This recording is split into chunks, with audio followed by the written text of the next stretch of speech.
Have you heard of Graham Greene? He's a so famous novelist. He died. Oh, I don't know. I'm not sure when he died, but he wrote in the 1930s, 40s, and 50s, I think. A British novelist, and some people consider him the best modern writer of his time, certainly in English. His famous books are The Power and the Glory, The Quiet American, and the book I'm going to talk about today, which is Our Man in Havana.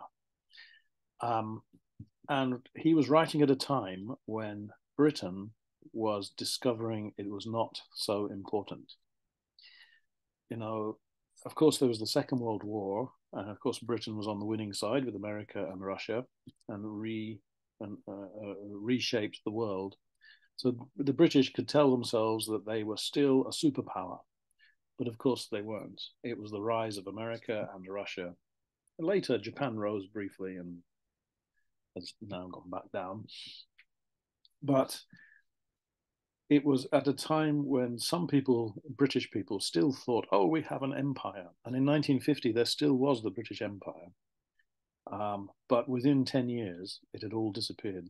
India had gone independent, and the British government, Labour government, I think, they decided we can't afford an empire anymore. We're not a strong country like we used to be. The world has changed, and it's not right to have an empire. So it's at that special time where Britain is just beginning to realize the past, the empire is in the past. So he's writing at that time, and this sounds like a very uh, difficult novel, but it's not. It's a kind of a comedy spy story, and the story is about a British vacuum cleaner salesman in Cuba before maybe you know the Cubans had a revolution in 19 when was it 54 something like that 52 uh, and they became communist, but before that they were still a capitalist country.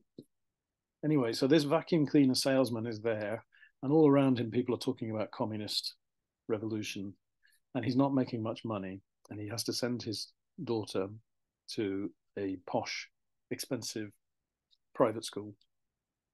So he's really short of money, doesn't have any money. He's just a vacuum cleaner salesman. So he he decides to invent stories and sell them to the British government because the British government was worried about communist revolution. And so he started inventing, pretending that he had special contacts and he knew about a secret weapon and things like that. Um, and so the British government started paying him money. Now, in the story, I mean, it's all fictional, but it's based on sort of real events that were happening around that time. And it's quite a funny story, really, because he's just a vacuum cleaner salesman. And little by little, his stories get wilder and crazier.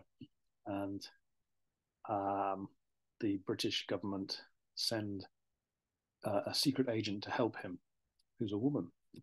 Guess what happens there? Man and a woman. So uh, eventually the truth comes out. But, well, I don't want to spoil it's a very funny book. And as I say, it's written at a special time in British history. And so he's kind of making fun of the old fashioned British who think they have an empire, but actually the world is changing. And I find it quite amusing as an Englishman. I know the kinds of people he's talking about, very conservative. Oh, Britain is the best country in the world. And I like Britain, but it doesn't deserve to have an empire. So it's a very good book, and I don't think it's too difficult to read. It's a little bit old-fashioned language, maybe because it was written in 1950 or so. But it's one of my favorite books. And in fact, I used to go to, I should go back actually, but I used to go to some of the bookshops in Jimbocho, Kanda Jimbocho, you know, where they have lots of secondhand books. And look at this. This is what I found. This is an original first edition Graham Greene, Our Man in Havana. And yeah, so this was all made before computers. This book. So I bought this book, and it even has the original price, 15s, 15 shillings. In Britain, they use pounds, but there used to be a thing called a shilling. We modernized our currency in 1968, I think. And a shilling is about 10 pence. So the 15, I think 15 shillings, that means it's 15 pence. It's about 30 yen in 1950. So it cost a lot more than that when I bought it. But first published 1958. And yeah, as I say, a funny story. I'm very proud to own a first edition copy of this. But I recommend it. I think there was a movie made. Oh yeah, there's a movie made of it. Oh, no, I haven't seen that. Um, anyway, so anyway, I thought that was an interesting book to talk about, and with some vocabulary. One of the interesting bits of vocabulary is the British stiff upper lip. People often say, or British like to think, we have a stiff upper lip, and it means not showing emotion, kind of being stoical.